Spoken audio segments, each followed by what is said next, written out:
So the last thing I want to talk about limits at infinity and left and right-handed limits and limits in general is coming back to this epsilon and delta. And remember, it's not going to be on a test.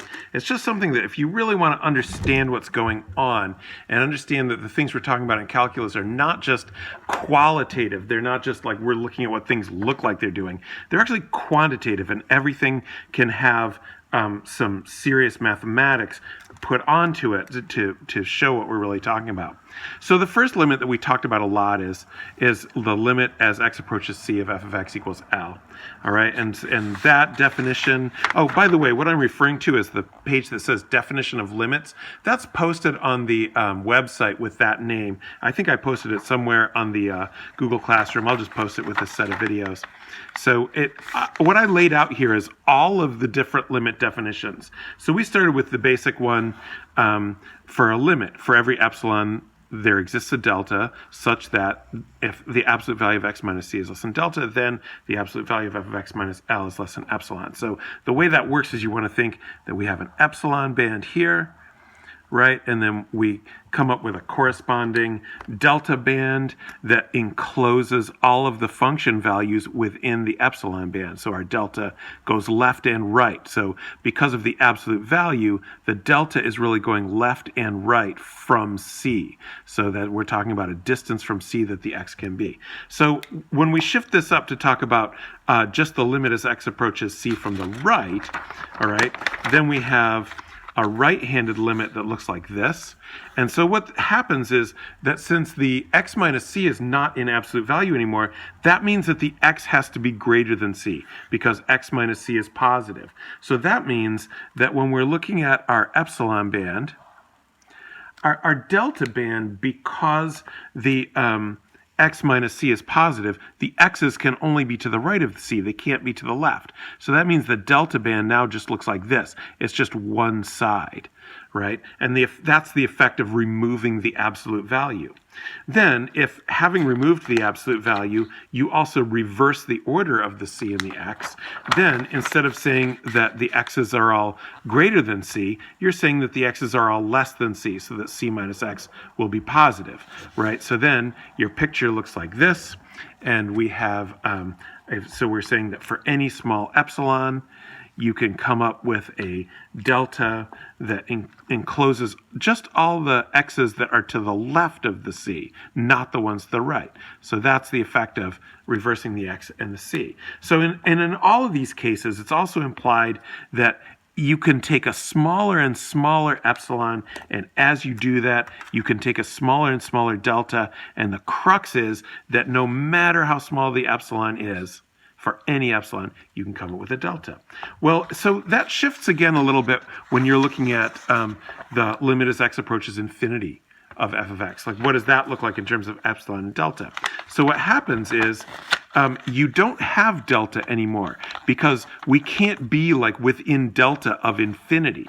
So what we say instead, instead of for every epsilon there exists a delta, and then that we're that close. We can't be close to infinity.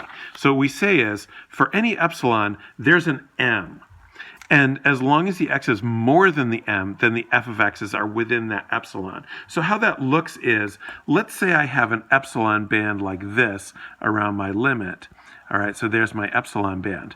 So the m is here. So I say, as long as the x's are greater than m, that's everything going this way, then all the function values are inside the epsilon band. And then if I take a smaller epsilon like this, so here's a smaller epsilon band, all right, then I just take a larger value of m, and as long as the x is greater than m, then all the function values are within that epsilon band. We take smaller and smaller epsilon bands, we take larger and larger m's, and as we keep going out and having bigger and bigger m's, then that epsilon band gets smaller and smaller and smaller. So what we want to say then is that for any epsilon you can think of, there exists a real number m such that,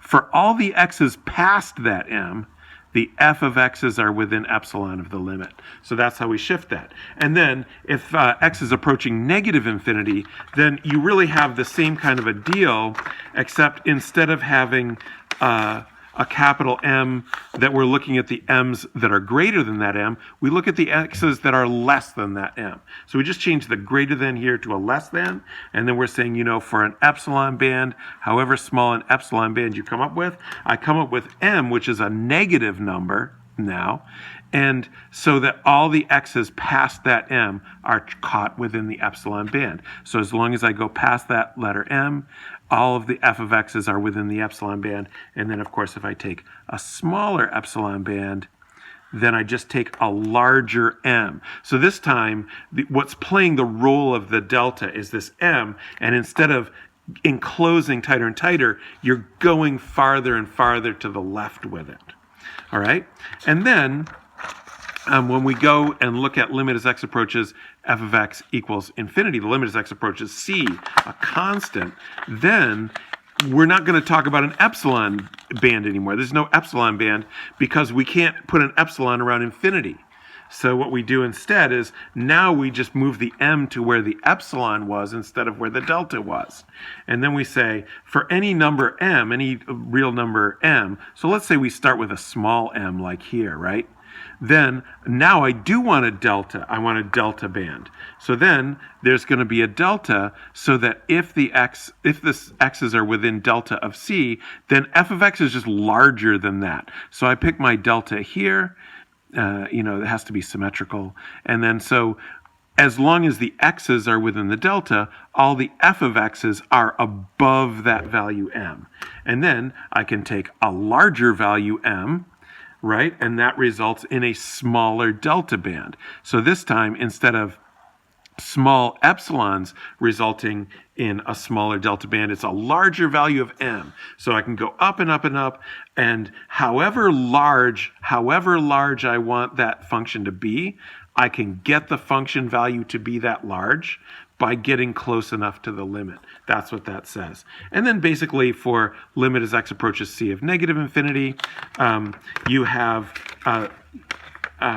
the same thing, except instead of having the f of x be greater than m, you have them be less than m. So this is saying that for any m you can think of m now as being a very negative number. For any m you can think of, there is a delta so that if the x's are within delta of c, then the f of x's are less than that m. So think of the m now as being a negative number. So if I put the m here, right, then my delta is going to be, since it has to be symmetrical, my delta is here.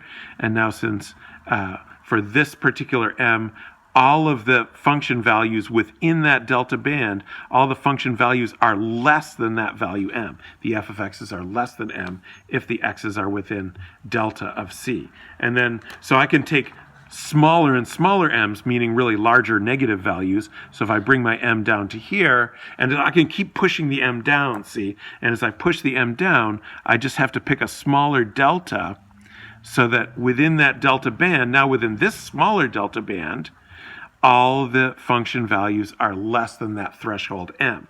And I can use that, so it's really saying for any m that there is, we can come up with a delta that we can get the function values to be below that floor as long as the x's are within delta of that c. All right, so what I really want to show you here is that all of these different limit definitions follow the same kind of pattern, but look it over. If we're dealing with a limit at a point and everything's finite, we have these proximity criteria. As soon as we have infinity involved, we're no longer one of the terms is not going to be a proximity anymore. It's going to be a magnitude. So x is greater than that magnitude, or x is less than that magnitude.